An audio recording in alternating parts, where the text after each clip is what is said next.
My brave lad, he sleeps in his faded coat of blue.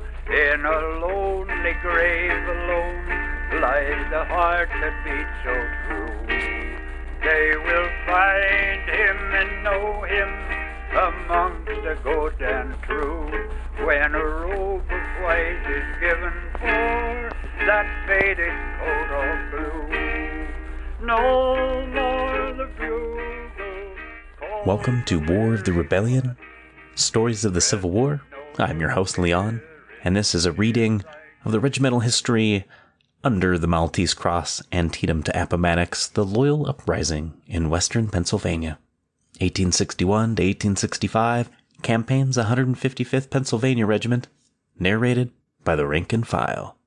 This is Episode 26, Chapter 13, Part 2, Spottsylvania, North Anna, Bethesda Church, Cold Harbor. And we are picking up right where we left off. More flanking movements, much suffering. After very severe marching, May 27th, and renewed on the 28th of May, 1864, the 5th Corps reached and crossed the Potomac River about noon, where, on the south side of the stream, Ayer's brigade and the 155th were halted, and instead of resting, entrenching tools were distributed among the already much fatigued men, and the work of chopping down trees and building earthworks to defend the position of the corps was immediately commenced. At this point in the campaign, from the protracted and continuous marches and fighting, there was much suffering among the troops. Hundreds of private soldiers could be seen the previous 2 or 3 days wending their way over the scorching, sandy roads with sorely blistered bare feet, unable to wear shoes, caused by wading the streams and marching over the sand and stones, and the bruises incident to the severe campaign. But little relief could be afforded the suffering on these marches, which was necessary and unavoidable. The men, though suffering, bore the hardships and fatigue with but little murmuring or complaining. The halt on this day, and the construction of earthworks, was near Hanoverton. The base of supplies for the army was transferred, on reaching Hanoverton, to White House Landing on the peninsula, as the latter place afforded a water base for supplies, which was a great advantage, affording easier freight deliveries than by long-distance hauling from the Orange and Alexandria Railroad from Washington and the supply trains from Fredericksburg following the marching army. Early on the morning of the 29th, the 9th Corps moved into the interval between the 6th and the 5th Corps, and then the whole line was thrown forward in front of the Hawes store. In this position the regiment remained on the 29th. Generals Early, Breckinridge, and Anderson, with their troops in line behind the Confederate breastworks, awaited attack. On the morning of the 30th of May 1864, General Griffin's division was ordered by General Warren to drive the Confederate skirmishers of General Rhodes's division from the Union front. The enemy, however, made a determined resistance and prolonged their line of defense, on which Crawford's division of the 5th Corps was brought up, and with the assistance of Richardson's battery, drove the enemy back. General Griffin, at this point, ordered General J. Bowman Sweetzer's brigade to advance against the enemy, with the 22nd Massachusetts deployed as skirmishers and the 4th Michigan supporting them. These troops advanced, and quite brisk fighting took place, ending in the repulse of the Confederates. The 62nd Pennsylvania lost heavily in this action.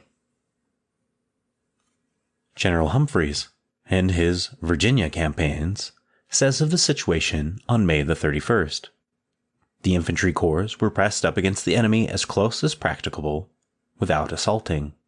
But the position was so strong, naturally, and so well entrenched, and the entrenchments so strongly held, that an assault was not attempted. The skirmish lines, however, were kept up against the enemy, and an attack threatened. June 2nd, 1864, Griffin's division was massed this day at Bethesda Church, where General Baldy Smith's newly arrived 18th Army Corps occupied the right. In the afternoon of the 2nd of June, 1864, General Lee undertook to depart from his defensive policy and assumed the offensive. He ordered General Early to attack the right flank of the Union Army. General Bartlett's brigade of the 5th Corps held the extreme right, and on the right of this brigade were skirmishers of the 9th Corps. Desultory firing by both armies was kept up all day until late in the afternoon, when the Confederates advanced on the flank of Burnside's and Bartlett's skirmishers. General Rhodes, commanding the Confederates' advance, having cleared off everything that interposed, made a desperate charge along the whole line, which was met by Griffin's division, which in time had discovered Early's movement. General Griffin formed Ayer's brigade in line on the left, Bartlett in the center, and Sweeter on the right, and moved forward under musketry and artillery fire to the attack. They had the enemy in the open now, and were ready to test their strength where everything seemed equal. These 3 brigades threw themselves upon Rhodes and forced him back to his defenses, both sides incurring heavy losses. Treasure Trove. During the lulls in the firing, on the 2nd of June, 1864, while the 155th was occupying its breastworks, some enterprising comrades of Company F, in investigating a spot of newly disturbed earth, quite unexpectedly discovered hidden treasure of value. The breastworks extended through an orchard and typical farm of a Virginia planter at Bethesda Church along the Mechanicsville Road, about 10 miles from Richmond. This treasure, consisting of silverware and silver coin, with much Confederate paper money, secreted in pitchers and cans, had been buried no doubt by the fugitive occupants of the farm, to conceal it from the Union troops advancing on Richmond. Privates Alexander Stevenson and James J. Carroll of Company F, although at the time hourly interrupted by the firing of the Confederates and the driving in of the Union skirmishers, were the lucky discoverers of this treasure trove. The find amounted to several $100s in good gold and silver coin of Uncle Sam's minting, considerable silverware, also thousands of dollars in Confederate notes, payable only 1 year after the recognition of the independence of the Southern Confederacy, which Stevenson and Carroll and other companions, and indeed the whole of the Union Army under Meade and Grant, were then doing their very best to prevent. This discovery produced quite a sensation in the ranks. In the active campaigning then engaging the attention of the officers of the army, no inquiry was ever instituted to have these lucky soldiers disgorge the money and valuables thus found by them and appropriated to their own use. A few hours later, Sergeant Lancaster and Privates McKenna, Hipsley, and Douglas of Company E, under the fire of the enemy on the advanced skirmish line, rescued and carried in from the front the body of Private Theophilus S. Kellen of the same company, who had been killed on Vedette Outpost just before daylight that morning. Whilst engaged in burying their fallen comrade at the foot of a peach tree just inside the breastworks, the burial party unearthed buried treasure consisting of silverware, cutlery, and Confederate paper money, but no gold or silver coins. Many were wounded in broad daylight on this day from the frequent assaults of the enemy skirmishers. 2 worthy privates of Company E, Daniel Horner and John Horner, brothers, received mortal wounds, and Private William Evans received a double wound, one in the face shattering his jaw, and the other in the arm and wrist. Cold Harbor Assaults. General Grant had intended to make a general assault on Cold Harbor on the 2nd, but it was postponed until the next day at 4:30 p.m. on the 3rd. 3 corps, commanded by Hancock, Wright, and Smith, respectively, assaulted the Confederate works. The ground over which these corps moved was very much exposed, and in the charge the troops were subjected to a crossfire which occasioned severe loss. In the meantime, Burnside's 9th Corps, assisted by a part of the 5th Corps, also created a diversion by attacking the enemy's line near Bethesda Church, carrying the advanced line. The enemy again attempted to retake this position in the afternoon, but their attack was repulsed with considerable loss. General Ayer's brigade and the 155th took part in this attack and repulse of the enemy.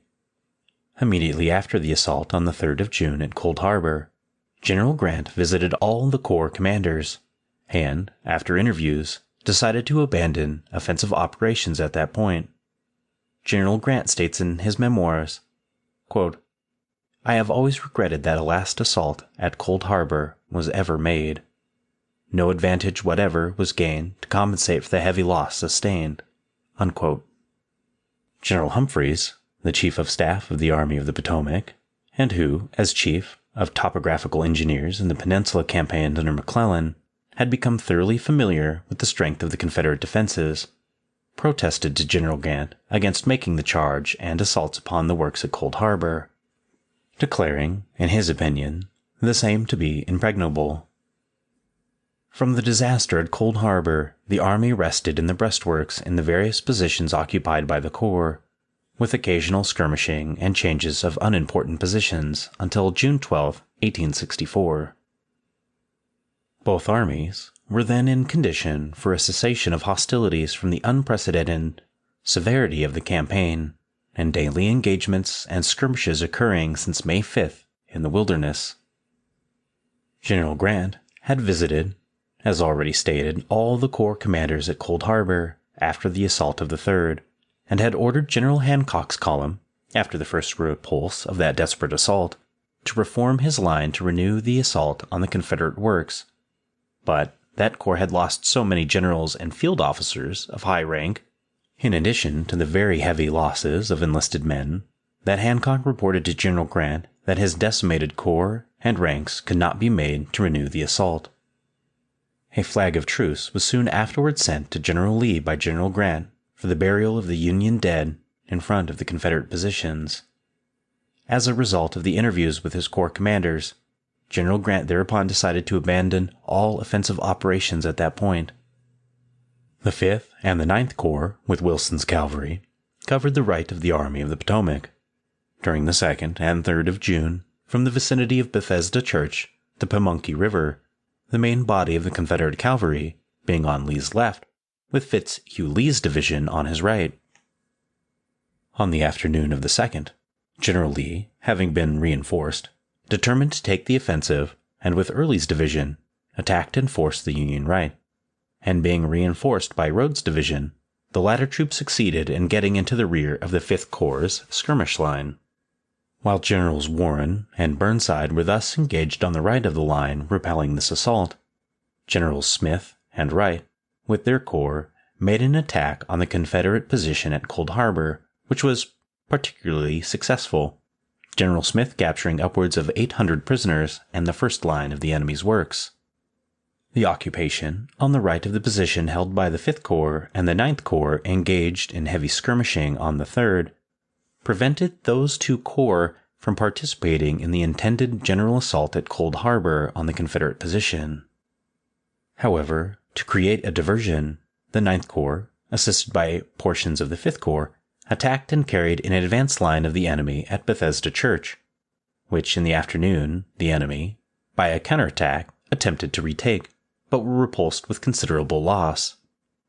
These two corps, the 9th and 5th, while thus engaged, were serving the purpose on the 3rd of preventing large portions of the Confederate forces from reinforcing General Lee's defenses and assisting in the repulse of Hancock, Wright, and Smith in their unsuccessful assault, which was attended with such heavy loss of life of officers and men.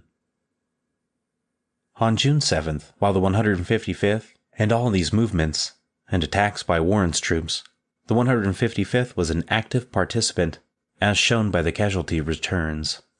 On June 7th, while the 155th was resting in the breastworks, George P. Fulton, regimental quartermaster sergeant, received on requisition a full supply of shoes for the regiment, being a portion of the shoes provided for the 5th Corps by the lamented General James S. Wadsworth at his own expense, previous to the beginning of the Wilderness Campaign, in anticipation of their probable need at this time. So many of the regiment being barefooted at this time, this foresight of General Wadsworth was greatly appreciated. A retrospect of the Overland Campaign. Up to the crossing of the James River by the Army of the Potomac, about 40 days had elapsed since the beginning of the campaign, and never before in the history of the world had such continuous, bloody fighting taken place in any war. During that entire period, day and night, some part of the army was engaged in battle. Frequently, a single regiment on the skirmish line or on picket duty, being suddenly attacked, would hold its ground against the enemy until overpowered and cut to pieces. The troops were continuously within hearing of cannonading from some portion of the fighting zone, and they became so accustomed to the sounds that, like the ticking of a clock, they ceased to notice them.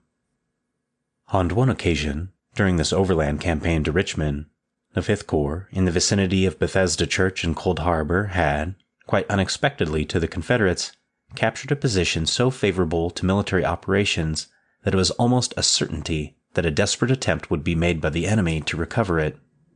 Quickly forming in line of battle, the Union troops, with quickened pulses, awaited the enemy's onslaught. The line of battle thus formed extended across a ravine or watercourse several hundred yards wide, covered by low-standing timber and underbrush that hid the troops occupying it from the view of the other parts of the line, and also concealed their position and strength from the enemy. The expected attack was not long delayed, but instead of assaulting along the entire line of the Fifth Corps, the Confederates, from some cause, perhaps in the belief that it was the weakest part of the line, concentrated their efforts in the fierce and persistent attacks against the part of the line occupying the ravine. The brave Michigan troops, composing part of the brigade in the ravine, bracing themselves against the storm of lead and hail and bursting shells hurled against them, repulsed in turn the repeated attacks. The right and left wings of the Union line, on the higher ground on each side of the ravine, stood at parade rest in an expectant attitude, listening with breathless interest to the tumult of hell going on in the ravine, and giving but passing attention to the shells that went screeching over their heads from a distant Confederate battery. The suspense endured by the boys of the 155th, while thus waiting to be attacked amid the commotion, was worse than the actual furor of battle. The rapid and furious fighting in the ravine, charging and countercharging, after a time resulted in a scarcity of cartridges, and soon came the cry from the heroic Michiganders for ammunition. To supply this want an ammunition wagon, drawn by 6 mules, was rapidly driven to the front, and drivers lashing and urging their animals to their utmost speed. The team went rushing through the parted ranks of the 155th to the front, and wheeled around, leaving the rear of the wagon towards the front. Immediately 2 soldiers ran to the rear of the wagon, one on each side to let down the end gate, while another mounted the wagon to push the boxes of ammunition to the expectant soldiers. While engaged in this work, a cannon shot, with a demoniac screech, passed between the soldiers at the end gate, struck the tar bucket hanging to the axle of the wagon, bespattering the soldiers with tar, passed under the wagon, out along the wagon tongue between the mules, and ricocheted over the heads of the regiment, injuring neither man nor beast. While it is quite natural to suppose that the 155th boys were glad enough not to be down in the vortex of death and destruction, going on so close to their position, yet such was the patriotism and the sympathetic emotion excited within the breasts of many, that had there been no restraint, they would have rushed to the assistance of their comrades in the midst of the battle. Indeed, as it was, a young corporal of Company F, Samuel F. Hill, seized a box of ammunition and lugged it down the slope through the bushes in the midst of the zipping Minnie-balls and hurtling fragments of bursting shells, till compelled by exhaustion to relinquish his burden to stronger but not more willing hands. Successful strategic operations. On the 9th of June, 1864, General Meade directed Major Dunn, Chief Engineer of the Army of the Potomac, to select and entrench a line in the rear of the position at Cold Harbor, to be held while the army was withdrawing and moving to the south of the James River. The entrenchments so ordered were immediately constructed and were finished on the morning of the 11th of June. On the 10th, General Warren's corps was directed to move and advance to a position, keeping entirely out of the observation of the enemy, which the corps did successfully. General Warren, being advised confidentially of the part of his corps would take in the march to the James, was directed to move as soon as it was dark on the evening of the 12th. General B.F. Butler, on the 9th of June, sent General Gilmore and General Kautz from City Point, the cavalry of the Army of the James, on an expedition against Petersburg, to capture the city and also to destroy the railroad bridge across the Appomattox. The expedition consisted of 4,000 infantry and 1,500 cavalry. General Gilmore says the pontoon bridge over the Appomattox River was not muffled, as was promised it should be, and that the crossing of Kautz's cavalry could be heard for miles, and no doubt put the enemy on his guard. These movements under Generals Gilmore and Kautz were wholly unsuccessful. General Beauregard, commanding the forts and entrenchments of Confederates at Petersburg, telegraphed to Richmond that, having sent all his troops to reinforce General Lee, he would be obliged to abandon the lines at Bermuda Hundred, or those of Petersburg, unless his own troops, with others, to man the fortifications of Petersburg, were at once sent to him by General Lee. Grant's army crosses the James River. The quietness and secrecy with which the orders of Grant and Meade for crossing of the James River and change of base of the Army of the Potomac were carried out by Generals Warren, Hancock, and Humphreys, Chief of Staff, exhibited the highest order of military skill on the part of those commanders. It effectually deceived General Lee, who disregarded the repeated requests and appeals of Beauregard, and ignored dispatches from other Confederates that the columns of the Army of the Potomac were being rapidly transported across the James to capture Petersburg. General E.P. Alexander, General Lee's chief of artillery at Gettysburg and subsequent campaigns, in a very recently published history, departs from the usual style of Confederate writers by venturing to criticize and to question the infallibility of Lee's generalship in this campaign. In his ably written work, General Alexander declares that General Lee was very much at fault in refusing to believe the warnings and notices from Beauregard and others that Grant's entire army was across the James en route to Petersburg, and in scouting the information as unreliable and incredible from the reports obtained by him through his officers and scouts on duty in front of Richmond. To General Humphreys, the chief of staff of General Meade, too much credit cannot be given for the successful carrying out of the project or plan to transfer bodily an army of 150,000 men, infantry, cavalry, and artillery, and their immense wagon trains, across the James, successfully eluding the unusually expert and vigilant enemy, from whose immediate front this army had withdrawn. Not a man of that great command was killed or captured by the enemy in this great movement over the James. So carefully had every point been guarded and every advantage taken to keep from view the movements that it was, in fact, all accomplished without discovery by the enemy. In preparing to carry out the project made by General Humphreys for transfer of the Union Army to the south side of the James, General Warren was directed to move his corps out the Long Bridge Road, not only far enough to cover the crossing of the Chickahominy by the army, but also to hold the bridge over White Oak Swamp.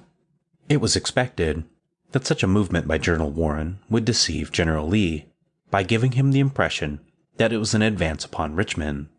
The movement evidently made the desired impression upon General Lee, and to a greater extent than was contemplated, as his subsequent movements and actions show. General E.P. Alexander states that Lee was uncertain what the Army of the Potomac was doing until the afternoon of the 17th of June, when the entire Army of the Potomac was south of the James River with all its cavalry and trains. 155th transferred to Sweetzer's brigade. On the 16th of June, the 155th by steam ferry crossed to the south side of the James River at Wilcox Landing. On the 15th of June, previous to crossing the James River, the regiment was, by the following circular or order, transferred from the 1st Brigade of the 2nd Division of the 5th Corps, General Ayres commanding, to the 2nd Brigade of the 1st Division of the same Corps, General Griffin commanding. Headquarters, 5th Army Corps, June 15th, 1864. The 91st Pennsylvania Volunteers, Colonel Gregory, and the 155th Pennsylvania Volunteers, Major Ewing, are relieved from duty with the 2nd Division, General Ayres, and will report to Brigadier General Griffin, commanding the 1st Division. By command, Major General G.K. Warren, Fred T. Locke, Assistant Adjutant General. This order transferred the 155th Regiment to the brigade commanded by Colonel J. Bowen Sweetser, composed of the following regiments: 62nd, 91st, and 155th Pennsylvania Volunteers, and the 21st Pennsylvania Cavalry, dismounted. This was a most gratifying order to the 155th, because of the popularity of General Sweetser, and of the men of the 62nd Pennsylvania Volunteers, fellow Western Pennsylvanians, with whom they were hereafter to be brigaded. Chapter 14. Petersburg Campaign, Weldon Railroad, is where we will pick up next week, when we continue with Under the Maltese Cross. I've got a lot to talk about in this episode, so let's get down to my notes. There it is again, in the very beginning of the episode. These dudes not having to carry shovels yet. I'm so jealous. And also the shoe problem. That's not a modern military problem anymore, at least in the United States, because someone in your platoon should be carrying shoe goo, and that is SHOO goo, so you can make repairs that are long-lasting on the fly. However, the list of reasons on why it can give you cancer is long, so make sure you use it in a well-ventilated area and wear gloves while you're doing it.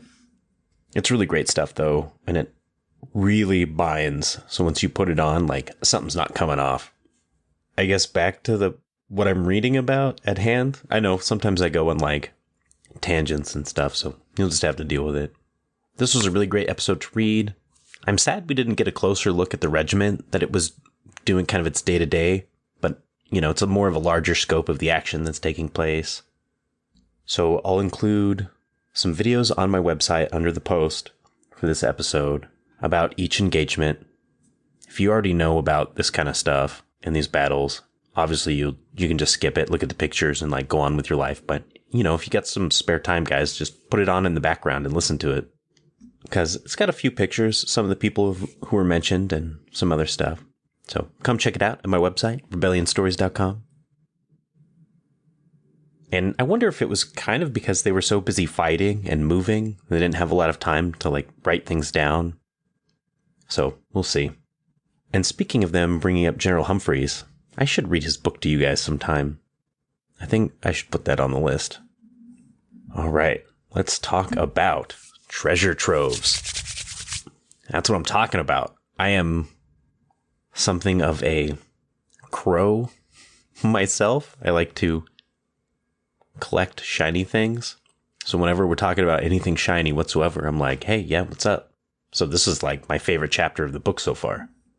In fact, this would have been my dream had I been in the Marine Corps and went to Afghanistan and found gold or something, or silver. Like, that's dope. Very jealous. And also, when you engage in open rebellion against the United States of America and you bury your valuables like that, you kind of deserve to have your stuff stolen. I'm sorry, I don't care.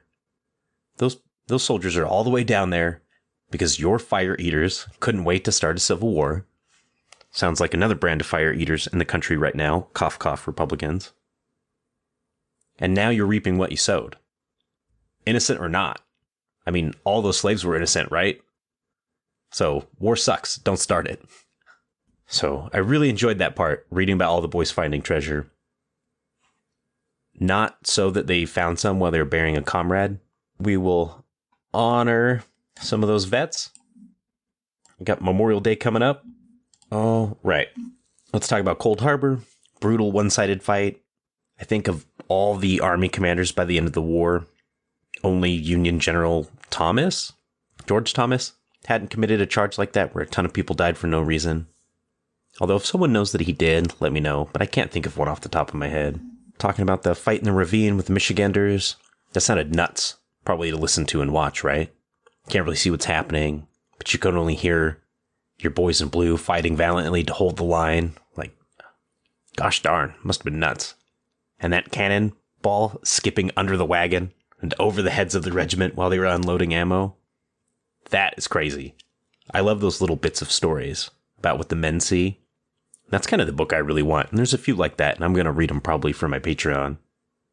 I've already got 2 picked out, so I just need to start it. It's so much work.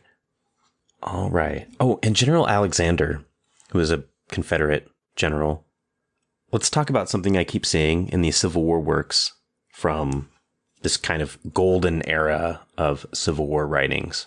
And that's Union veterans and some Confederate veterans calling out not just like General Lee's actions, but also the actions of the Confederacy as a whole. And I really enjoy that. Like, you can try and rewrite history now that the war's over, but you can't rewrite what we experienced, nor the truth of what the war was about. And that's because there's like modern day attempts right now to try and cover up how horrible our country's past has been and labeling it like, oh, it's critical race theory and it's evil. It's like, no, that's what we learn from. That's what makes us bigger and stronger and a better country, is linking arms with our fellow Americans and being like, we're not going to do it again. Kind of like how the Germans do it, right? The making sure they never do it again. And each child learns about the Holocaust, where you cross that with Japan and there are Japanese citizens who come to Pearl Harbor and they're like, we're the ones who bombed this? What? Like, that's crazy. You know, and there's a big mean point still to this day between China and Japan over Japan not teaching its citizens the atrocities that they committed in China. And I feel like that's really important for any nation to grow up. And so, like, for people who are anti-CRT, like, I'm sorry, but the United States Marine Corps teaches that in boot camp. And that's so that Marines know not to make the same mistakes of our forefathers, to not commit genocide in the Philippines like we did, or in the Banana Wars. In fact, the commandants of the Marine Corps often put war as a racket by 2-time Medal of Honor winner General Smedley Butler. And it's literally about, it's not very long, maybe I'll read it, about the Nazi level evil America was committing during the Banana Wars throughout Central and South America, all at the behest of just business interests. So, I mean, I could go on, like climate change, think people not being it's real, but then you're in the military, and it's like all we're preparing about as our number one threat to national security, greater than Russia or terrorism. And it's like all we're focused on, and then you get out and people are like, nah, that's fake news. You're like, no, it's real. Everyone's preparing for it. You should prepare for it too. So anyway, it's really great to see direct sources from the time period kind of like call out modern lies. And so every time I find it, like, I'm really going to bring it to the forefront because I think it's really important. Like, could you imagine if we went back in time to these probable Republican writers and what they would say about the Confederate flag waving Republicans carrying the Confederate flag into the Capitol building and smearing poop on the walls? Like, do you see how different these are? Like, how far of a gap they are between these two different the same party over such a time period? It's crazy. Sorry, that day just makes my blood boil as a veteran. Anyway, especially since both parties are trying to get us to fight each other, so we don't realize we should be fighting the rich instead. Anyway. Also, I'm sad that the regiment was moved out of their old brigade. I mean, I guess it's okay because the heirs almost got him killed, right? In the two episodes ago. So I guess it's all right. But all right, I've got some news. I guess we'll move on to like the news portion if you're still listening to this. If I haven't lost half of my 40 listeners. We'll talk about my upcoming trip. I think I wanted to do like an update where I wanted to post some pictures, but some things got in the way where I was just like taken up every day after work. I just had to go somewhere and do stuff, but I'm not having that this next week. I'm going to be really busy this weekend, but early this next week, I'm going to start working on other projects for the podcast. So I am officially going to plug my Patreon. There's nothing in it yet, but there will be by the end of the month. And I have 50 slots open at $1 a month. And that's it. Once those $1 slots are up. So if you get that, it is $1 a month, $12 a year. It'll be a steal as I build this, because this is it, guys. Like, I'm really building this as my future. So if you hop on now, you'll get all of the benefits of my Patreon with all the stuff that I'm going to do for only $1 a month. And every person after that, after those 50 slots fill up, is going to have to pay more. I haven't decided on which yet. But the first thing that I'm going to be reading is the company history for the 155th Regiment that I talked about a couple episodes ago. I will do that in full and release it in a few episodes. And then after that, I'm going to be reading a book called The Young Volunteer, which is, I would say, probably about 50 or 60% true when reading it. I think a lot of it's been made up. But, we'll go with it. It's a pretty entertaining novel. I'll bet a little bit racist at times. Or the point in history that we're talking about is people didn't realize quite how racist they were when we look back on it through a modern lens. And not even a modern lens, right? Because there's a lot of abolitionists that knew the difference between what was racist and what was not. So anyway, that's my official plug for the Patreon. If you get on now, by the end of the month, I will have the first episode. That's what I'm pushing myself for. So, and then after that, when I come back from my trip, I'll start uploading to the YouTube channel as well. But that's really going to be poetry and music and one book, which is going to be the one episode that I already have on my website, which is Army Life by Billings, Hardtack and Coffee. Fantastic book, but I really want to record that. I know there's already recordings that exist, but it's pretty entertaining and I really enjoy it. So I wanted to do it myself. With that, I will go ahead and talk to you guys next week. Enjoy your weekend and have a fantastic one. And we're going to start on, we're kind of nearing the end, right? Not of this book. This book is huge. So we're not even halfway through. But, we're getting close to the end of the Civil War. And then after that, we're going to do some individual stories that are written down within the book itself. And then we'll go through things like company and casualty lists and stuff like that. And I'm going to read all of that in its totality because as veterans, they deserve that. So I'll see you guys next week. Have a great one and take care of yourselves. They will Bye-bye. find him and know him amongst the good and true. When a robe of white is given for that faded coat of blue, no more the bugle calls the weary one. Rest, noble spirit, in thy grave alone. They will find you and know you amongst the good and true. When a robe of white is given for that faded coat of blue. He cried, give me water and just one little crumb, and my mother, she will bless you through all the years to come.